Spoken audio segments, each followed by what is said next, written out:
बिस्मिल्लाहिर्रहमानिर्रहीम। अस्सलाम वालेकुम वरहमतुल्लाहि वबरकातुह। नाज़रीन कराम, मैं आपका मेज़बान सुहेल अकबर शिराज़ी तिब्बी टोटकों के साथ आपकी खिदमत में हाज़िर हूँ। नाज़रीन कराम, इस चैनल पे हम आपकी खिदमत में तिब्बी टोटका जात, तिब्बी नुस्खा जात मुजरब और मुफीद पेश करते हैं। नाज़रीन कराम, इन नुस्खा जात से काफ़ी हज़रात ने इस्तिफ़ादा किया है और फ़ायदा उठा रहे हैं। हमारा मकसद खिदमत खल्क़ करना है। आइए हम चलते हैं आज के अपने नुस्खे की तरफ। आज का हमारा नुस्खा ऐसे अफराद के लिए है जो कि जिनसी हवाले से कमज़ोरी महसूस कर रहे हैं, या जो अहबाब जरियान, एहतलाम और सूरत इंजाल जैसे अमराज का शिकार हैं। आपको पता है कि जरियान किसे कहते हैं।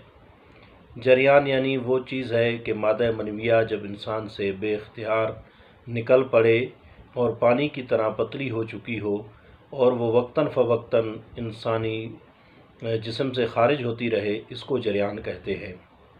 एहतलाम आप बखूबी वाकिफ़ हैं कि जब असोते में इंसान को मादा मनविया निकल जाए, ख्वाब की सूरत में या बेदारी की सूरत में, तो उससे एहतलाम कहते हैं। और सूरत इंजाल आप जानते हैं कि इंसान अपना वजीफ़ा ज़ौजियत सही तरीके से अंजाम न दे सके और कबल अज़ वक्त ख़ारिज हो जाए, या जैसे ही दुखूल करे तो उसी टाइम वो ख़ारिज हो जाए, इसे सूरत इंजाल कहते हैं। और जब इन तमाम अमराज का इंसान शिकार हो तो उसकी इज़दवाजी ज़िंदगी नहायत ही मुश्किल हो जाती है और वो दोनों अफराद घुटन की ज़िंदगी बसर करने पर मजबूर हो जाते हैं। पाकिस्तानी माशरा है, जिनसी ज़रूरियात मर्द औरत दोनों की हैं, लेकिन जब मर्द अपना ज़ौजाए अपना हक़ के ज़ौजियत सही अदा नहीं कर सकता तो उसको शर्मिंदगी का सामना करना पड़ता है। और वो इन जैसे अमराज, नाज़रीन कराम, ये अमराज ऐसे अमराज हैं कि जो मुख्तलिफ़ वजूहात की वजह से इंसान को लगते हैं और इंसान इन मर्ज़ों में मुब्तला होकर चला जाता है। इनमें अमराज मैदा की वजह से भी हो सकते हैं कि जरियान हो जाए, कब्ज़ की वजह से भी हो सकता है जरियान, और बेहरा रवी की वजह से भी जरियान जैसा मूज़ी मर्ज़ इंसानों को लग जाता है। और जब एक दफ़ा ये मर्ज़ लग जाए तो बड़ी मुश्किल से इस मर्ज़ का इलाज होता है और बड़ी परहेज़ों के और बड़े जतनों के बाद ये बदबख्त मर्ज़ जो है जान छोड़ता है। जरियान के बाद जो है ना सूरत इंजाल जैसे अवारिस जो है वो पेश आने लगते हैं और इंसान की ज़िंदगी जो है, शादीशुदा अफराद की ज़िंदगी बिल्कुल ख़त्म होकर रह जाती है और वो हक़ के ज़ौजियत अदा करने के काबिल नहीं रहते, जिसकी वजह से घरों में फितने और फसाद बर्पा हो जाते हैं। पाकिस्तानी ख़वातीन मुँह से कह नहीं सकती हैं, लेकिन वो फिर घरों में झगड़े और घरों में चपकचरें शुरू हो जाती हैं। जब एक इंसान की ज़रूरियत ज़िंदगी की तरह ही जिनसी ज़रूरियात हैं, अगर वो पूरी ना हो रही हो और वक्त से पहले उसका साथी फारिग हो जाए, तो वो हक़ बजानिब है कि वो भी, क्योंकि उसको, बल्कि इससे आप यूँ समझ लें कि अगले शख्स को मुख्तलिफ़ ज़हनी अज़ियतें होती हैं अगर दोनों हक़ के ज़ौजियत सही तरीके से अदा न कर सकें।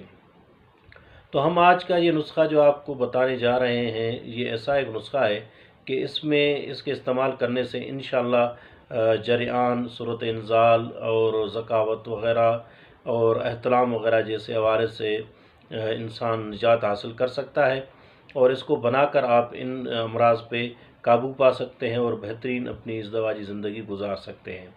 क्योंकि ये ऐसे मर्ज़ हैं कि इंसान बताते हुए शर्मिंदगी महसूस करता है और किसी अहबाब को या दोस्त को या तबीब को नहीं बताता है, तो उन अफराद के लिए ये बेहतरीन नुस्खा है।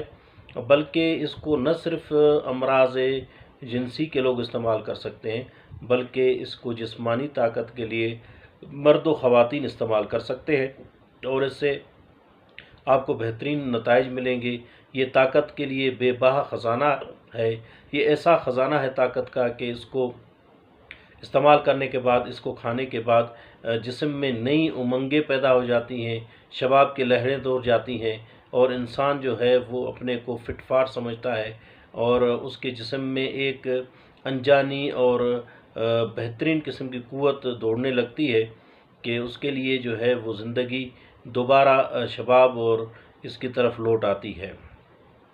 ناظرین کرام، نسخہ بہت ہی آسان ہے اور سستا ہے اور بنانے میں بھی آسان ہے اور چیزیں بھی اس کی مشکل نہیں ہے۔ آئیے تو ہم آپ کو بتاتے ہیں کہ جناب آپ نے کیا چیزیں لینی ہیں۔ آپ نے گوکھرو، عام سی چیز ہے، آدھا سیر آپ گوکھرو لے لیں۔ گوکھرو دکنی کے بھی اسے کہتے ہیں اور گوکھرو بھی کہتے ہیں۔ یہ چھوٹے چھوٹے کانٹے دار چیز ہوتی ہے جس کے چاروں طرف کانٹے ہوتے ہیں، اور یہ عام چیز ہے، آپ کو بہت سستی مل جاتی ہے، لیکن یہ طاقت کے لیے ایک عجیب چیز ہے اور اس کے لیے امراض گردے کے لیے بھی بہترین چیز ہے۔ آدھا سے آپ گوکھرو لے لیں، اس کو پیس لیں، صحیح طریقے سے اس کو پیس کے اس کو صفوف بنا لیں، اور اس کے بعد اس کو آپ روغن زرد یعنی گائے کے گھی میں جو ہے اس کو آپ تر کر لیں، اس کو مکس کر لیں گائے کے گھی میں۔ مکس کرنے کے بعد 2 کلو دودھ میں آپ اس کو چڑھا دیں آگ پر۔ 2 کلو دودھ میں آپ آگ پہ چڑھا کر اس کو خشک کر لیں، اس کو حلوہ بنا لیں۔ جب حلوہ تیار ہو جائے تو آپ اس میں یہ درج ذیل ادویات میں آپ کو بتا رہا ہوں وہ آپ اس میں شامل کر لیں، انشاءاللہ بہترین چیز بن جائے گی۔ اس میں آپ تیز پات اور جائفل، جوتری اور دانہ الائچی خرد نہیں، اس کے دانے، اندر والے جو چھوٹے چھوٹے دانے ہوتے ہیں، دانہ الائچی خرد، اور مستگی رومی، اور اپنا یہ زعفران اور موسلی سفید، یہ 6 ماشا آپ 6 ماشا لے کر ان کو پیس کر آپ اسی چیز میں مکس کر لیں، ڈال لیں، اور اس کے بعد آپ دوبارہ اس کو آگ پہ چڑھا لیں اور اس کو آدھا کلو گائے کے گھی میں بھون لیں۔ جب یہ مائل بسرخی ہو جائے تو آپ اس کو اتار کے رکھ لیں، اور اتنے شہد میں آپ اس کو مکس کر لیں کہ یہ قوام بن جائے، یہ حلوہ بن جائے، یہ جو ہے شہد والا حلوہ بن جائے۔ اس کو آپ صبح و شام جو ہے 1 چمچ دودھ کے ساتھ استعمال کریں، انشاءاللہ آپ کی کھوئی ہوئی طاقتیں بحال ہو جائیں گی اور آپ ہمیں دعاؤں میں یاد رکھیں گے۔ ابھی آپ کو نسخہ ہم نے بتا دیا ہے، انشاءاللہ آپ ان چیزوں کو لے کر اس نسخے کو تیار کریں۔ ویڈیو پسند آنے کی صورت میں لائک کریں، کمنٹس کریں اور ہمارے چینل کو سبسکرائب کریں۔ اگلے ویڈیو کے لیے اجازت دیجیے۔ والسلام علیکم ورحمۃ اللہ وبرکاتہ۔